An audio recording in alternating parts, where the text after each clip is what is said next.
સુરતની જે.ઝેડ શાહ કોલેજમાં ભયનું વાતાવરણ ફેલાવનાર વિદ્યાર્થીઓ સામે અમરોલી પોલીસે કડક કાર્યવાહી કરી છે. કોલેજ કેમ્પસમાં ઘૂસીને વિદ્યાર્થી પર હુમલો કરનાર 2 વિદ્યાર્થી અને એક પૂર્વ વિદ્યાર્થીની ધરપકડ કરવામાં આવી છે. આ સમગ્ર ઘટનાનો વિડીયો સોશિયલ મીડિયા પર વાયરલ થયો હતો, જેમાં આરોપીઓ ધોળા દિવસે પાઇપ વડે એક વિદ્યાર્થીને નિર્દયતાથી ફટકારી રહ્યા હતા. વિડીયોમાં દેખાતી આ દાદાગીરીને પગલે પોલીસ હરકતમાં આવી હતી અને વાયરલ થયેલા આ વિડીયોમાં સ્પષ્ટ જોઈ શકાય છે કે કેવી રીતે 2 વર્તમાન વિદ્યાર્થીઓ અને એક પૂર્વ વિદ્યાર્થી કોલેજ કેમ્પસની અંદર ઘૂસીને અન્ય વિદ્યાર્થી પર તૂટી પડ્યા હતા.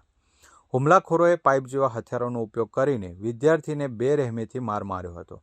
આ હુમલો એટલો ગંભીર હતો કે ભોગ બનનાર વિદ્યાર્થીને તાત્કાલિક હોસ્પિટલ ખસેડવો પડ્યો હતો, જ્યાં તેને માથા અને હાથના ભાગે ગંભીર ઈજાઓ પહોંચી હોવાનું જાણવા મળ્યું છે. આ હિંસક ઘટના પાછળનું કારણ માત્ર એક સામાન્ય પૂછપરછ હોવાનું બહાર આવ્યું છે. આગામી 20 જાન્યુઆરીના રોજ કોલેજમાં સાંસ્કૃતિક કાર્યક્રમનું આયોજન કરવામાં આવ્યું હતું.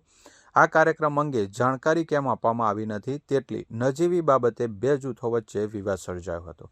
આ વિવાદે ઉગ્ર સ્વરૂપ ધારણ કરતા પૂર્વ વિદ્યાર્થી રિંકલ રબારી અને અન્ય 2 આરોપીઓએ પોતાની ભાઈગીરી બતાવવા માટે હુમલો કર્યો હતો.